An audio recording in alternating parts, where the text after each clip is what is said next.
Hi, everybody. Thank you for joining us this week for our Stay Connected webinar.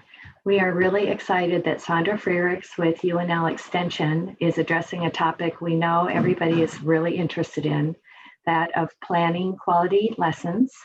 And she has some resources to share as well as information. So thank you for being here on behalf of the Conference Planning Committee. We are so excited to present another topic in this series of Stay Connected webinars. So thanks, Sandra. We'll let you take it away. Great. Thank you, Kim. Today, we're going to be talking about planning lessons and planning units. We have two templates that we've put together, a lesson planning template and a unit planning template. And the first thing I wanted to do was really kind of think about what is the difference between planning a lesson and planning a unit. So I have a Jamboard I'm going to share, and I will put the link in the chat. What I would like you to do is click on that link, and then you'll open the Jamboard. I'll share it here too so everybody can see what's happening. We're going to use this to kind of explore that idea of what is a unit versus a lesson. And I'm not going to start with any explanation. I just want you to play around. So I found this cute little sorting activity you might do with kindergartners. And then it is set up so that you can click on the Post-it notes and move them. And somebody's doing that. Go ahead, keep going. And look at each Post-it note and decide which side it fits on. And you're going to have to pick one side or the other. I know some of them it's going to feel like it's in between, but pick one or the other.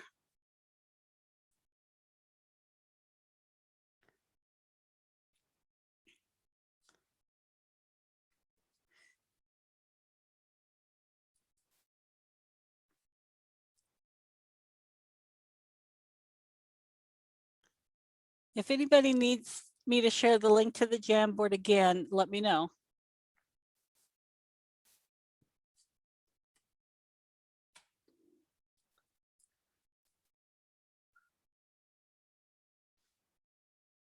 About halfway there.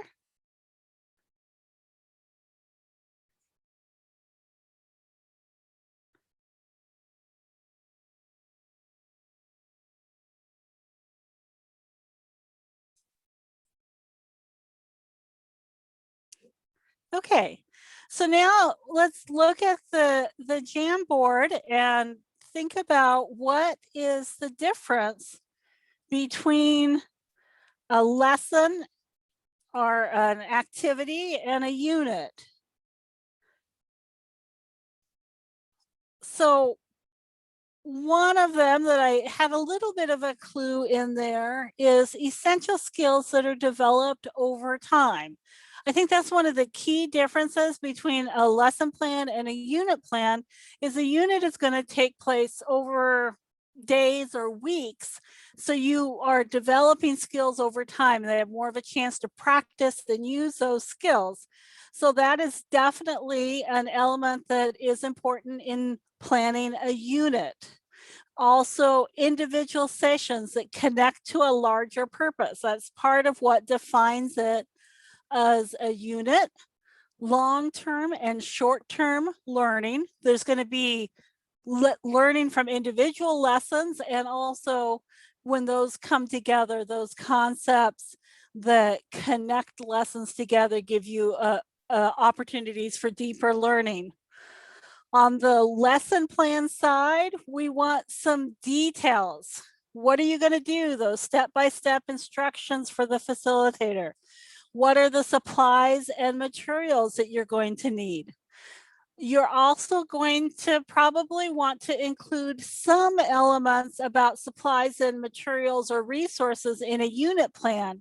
But in a unit plan, it may be more like you need to be able to go outside where there's some grass, or you need to, all the students need to have some place they can write. That would be more not the specific things you need each day, but sort of the general space and resources that need to be available. Questions that you ask students, those go in the lesson plan. They're related to what they're learning there. But part of what we include in each lesson plan is some questions to help students really reflect and think about what they're learning. Connections to different areas of the curriculum can go in either the lesson or the unit plan, and probably will be in both. In the unit plan, you may have a much broader set of connections that may connect to more areas, whereas one single lesson is only going to connect to a few areas of learning. And then lesson plan is usually designed, and it tells you what age group it is designed for. Unit plan might do that as well, or it might be for a broader age group. So thank you to everyone who helped share the work of doing that Jamboard.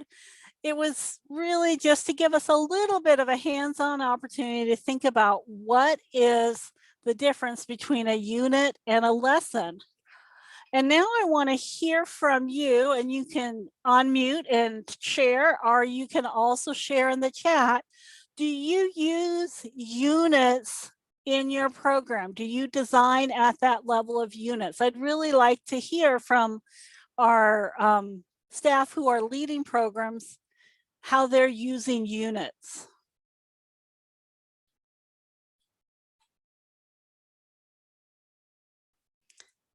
Carrie, can you help us any on this? Do you use units in your program? Why or why not?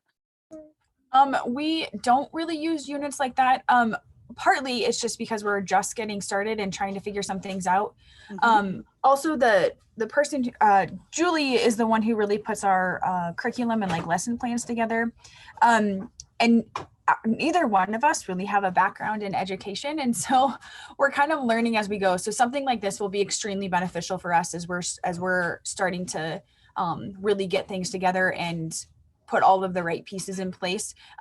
Definitely lesson planning is at the top of our list of things to do. We've kind of started that process and started to use some form of lesson planning, but it's definitely like really one of our biggest areas of opportunities to continue to improve the program.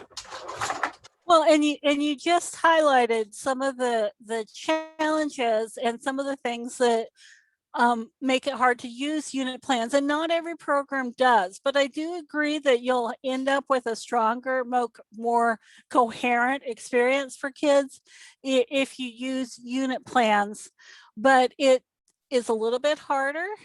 You may not know all the resources or all the information you need to create a unit plan now, or there may be other constraints that make that hard to do. Certainly this year, it's been hard to do a lot of planning because you don't know how things are going to be changing from day to day or week to week. So it's hard to do a lot of planning. Damon says in their program, their units are focused around the pillars of the program. So they've got those pillars of goal setting, college knowledge, and career exploration, and those can help focus what units are going to be covered.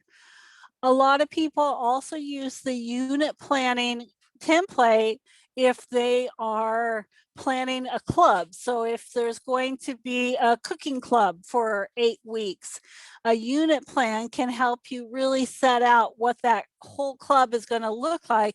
And then each week you may have individual lessons that you plan. That's what are the activities you're going to do in the club, but the unit plan helps you see how those activities all connect together. So let's look at what the unit planning template looks like. It's really a very simple template to start with. And the idea is it's really just going to help you identify what is the big picture what are we trying to do overall with this unit? What is the purpose? What are the outcomes? What are the pieces we're going to need to make that happen? The resources that we're pulling from? And then how is that going to break out? How many sessions are we going to have? What are the activities we're going to do each session? Or maybe you'll start with what are the outcomes for each session, and then what activities do we need to reach those outcomes? Both of the templates I'm going to share with you today are 2-page documents. The front is your outline, and you can expand these. On the website, they are available as PDFs, but if you'd like a Word version, we have it in Word as well. Just drop me a note and I can send you the Word version so you have a little bit more space to fill in. And then on the second page, there's a little bit of notes just explaining what each section of that template includes and what you might want to put in there, what you need to think about to complete that section. For example, target audience. Are you targeting a particular age group? Is it designed for 3rd and 4th graders? Are you targeting a particular interest group? Have you had a group of boys asked to do a skateboarding club and you're putting that together? So there's different ways you might approach that target audience, but it's really who are you targeting with this curriculum? And so that's all there is to it, really. It pulls that unit together and it helps you see it as a whole. Now, you're not going to have all the information here in a unit plan that you would need to actually implement it. That's where the lesson plan comes in. And this is where you're going to expand on that. Go back to page 1. The target audience, you've already defined that in the unit plan. It may be a little bit more specific here, or it may be exactly the same. The supplies and preparation you're going to need for that activity, those are really important, especially if it's something you have to do ahead of time. Like I have a STEM mentor who's doing a robotics unit today, this after school, and he needs to have a robot ready before that session. It takes about 40 minutes to put that robot together. So knowing that you need to take that time ahead of time to prepare something is really important.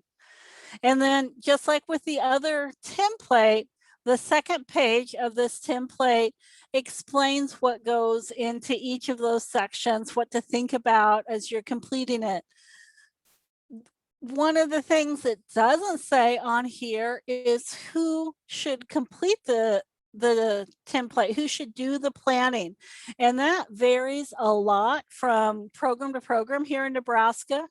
In some programs, there's a site leader who puts all the plans together and then hands them to the staff that are going to be implementing them.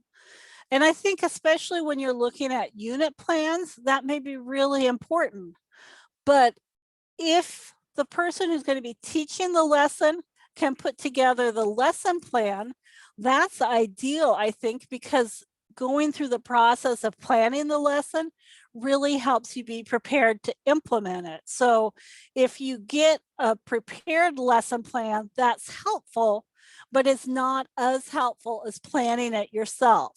So in some programs, whoever is completing that or whoever's going to lead that group does the lesson plan. And often when that's the case, they need to be planning several weeks out ahead. So then they can turn that lesson plan in with the list of supplies, and supplies can be ordered if that's necessary or collected.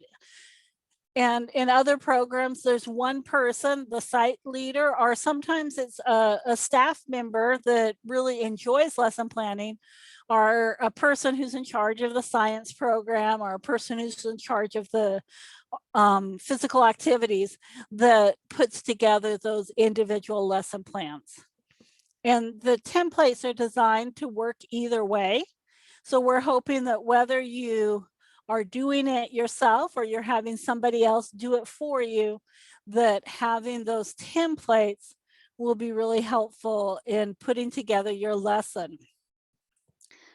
But one of the things I always get asked when we're talking about planning lessons is, where can you go to find free curriculum or even activity ideas for after school? So I've got another handout that I will add to our Stay Connected page, so you can see that. But I do have sort of my favorites on where to find curriculum. And so I'll share a few of those with you. And this has live links to all of them. 4-H, had to put 4-H first, but these are some free resources from 4-H. Well, the STEM labs are free. The National Youth Science Day, the curriculum is always free. But if you want to buy the kit that has a kit of supplies, those are usually about $20 to get a kit for about 15 to 20 kids. Engineering is Everywhere is another great source of curriculum. Again, you can download the curriculum or you can purchase a kit. Their kits are a lot bigger, they're a lot more expensive, but they're a good way to find that. STEMfinity is another place where you can find resources. They have some free resources there on the site, but really what STEMfinity is it's a place to find the things you need to do STEM lessons. So they have a lot of kits, they have a lot of individual supplies, books that you can use. So they're a place that you're really gonna go to buy the physical components that you need. My favorite is the bottom one on this page, How to Smile, because it is a huge collection of educational resources that were designed by universities, museums, educational television programs or educational radio programs, and they're all free, and you can search by age, you can search by topic. It's just a wide range, and you never know exactly what you're going to find. Sometimes if you're searching for like how to build a windmill or how to design a windmill, you may find an individual activity, standalone activity on designing and building a wind turbine, but you might also find a whole curriculum of lessons that connect together on renewable energy or wind power. So I really recommend How to Smile as a great place to go for any STEM related curriculum. It's always my first place to start with when I'm searching for something. That I may go look somewhere else, but How to Smile is a really good resource. NASA, another great resource of free curriculum. Sci-Girls is one of my favorite public television shows, and I really like the way they integrate their lessons with the shows. So you can download a PDF of a lesson book, and then there's a whole season of shows that were created around those lessons. So then you can show some of those video segments as part of those lessons if you want to. So it's a way to add some more experiences into it. Code.org, computer science activities, all free. Kelvin is another site like STEMfinity that's all about the supplies and the things you're going to need. Make Community and Maker Spaces are both great places to find making and tinkering activities. Fun Express, for those of us in Nebraska, that's Oriental Trading Company, but their educational arm is Fun Express, and they have a great deal of things that you can use in STEM learning too. So for stuff, I have STEMfinity, Kelvin, and Fun Express. And then all the rest of these are going to be places where you can find either individual activities our whole curriculums of related lessons that come together in a unit. So I will get this added. I'll send it on to Sherry so she can post it on the website, and you can find it there. I've just been asked that so many times that I finally put it all together and created a handout. And then COVID came and I don't actually hand them out anymore, but the PDF is still an easy way to share that. And I just put in the link to the Stay Connected page where you'll be able to find that. After we get the webinar posted, it'll be under the recorded webinars, but you'll still be able to find it there. So that is what we wanted to share with you, those templates on planning a lesson and planning a unit. Are there any questions? I feel like I was talking non-stop.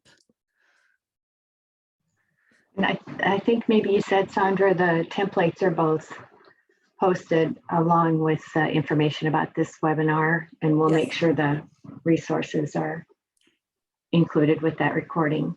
So you can download those templates right now. The rest will be posted with the recording of the webinar. The other thing, go ahead, Kim. I was going to say those templates were created with several 21st century program leaders with quite a bit of experience too. So that was very helpful. They had a lot of great input on these. They're specifically designed by Nebraska after school programs to really meet the type of programmings that we offer here. I also wanted to share a link because Nebraska Forestry Service has put out some workshops, and they're a great opportunity to try out some new STEM curriculum and something you could use as you're planning those lessons. So I put the link in the chat. They have several workshops coming up in April. They're via Zoom, and most of them are free. Some of them have a registration fee. All of them will give you a certificate for the hours of professional development that you spend. And they also all come with a copy of the curriculum that they're teaching about. So if you are familiar with Project Learning Tree or Project Wild or Project Wet, this is an opportunity to get a copy of that curriculum for your program.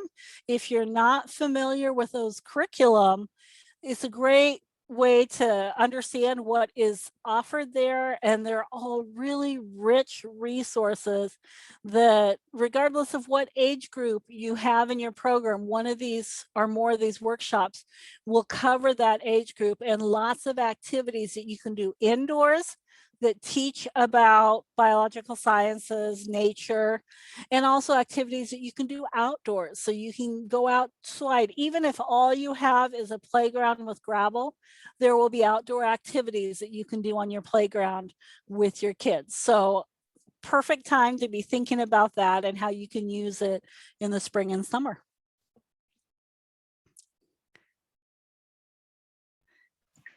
Are there any other questions for Sandra? She definitely is an expert in this area, so she would love to support you as you move forward with using these templates as well. I'm going to put my email in the chat in case people do have questions later, because we do have great people who worked on these templates, and if you have a question, I will try to answer it or connect you with maybe a program leader in your area that can kind of help you think about how they're using it in their work.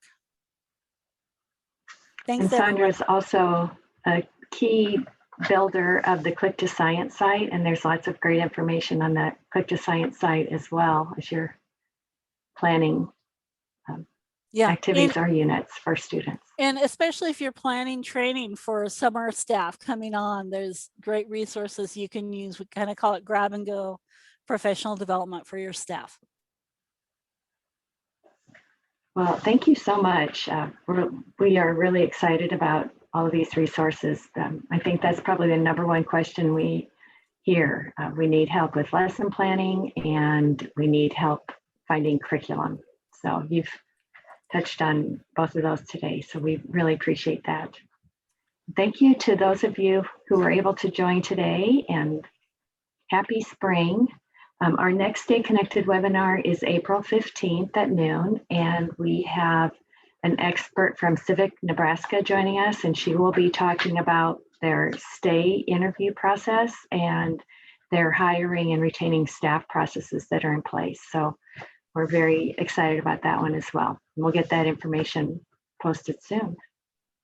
Well, thank you for joining. Thanks very much, Sandra, Thanks, everyone. for all of your work for after school. We always appreciate your efforts to help us better our programs and the work we do.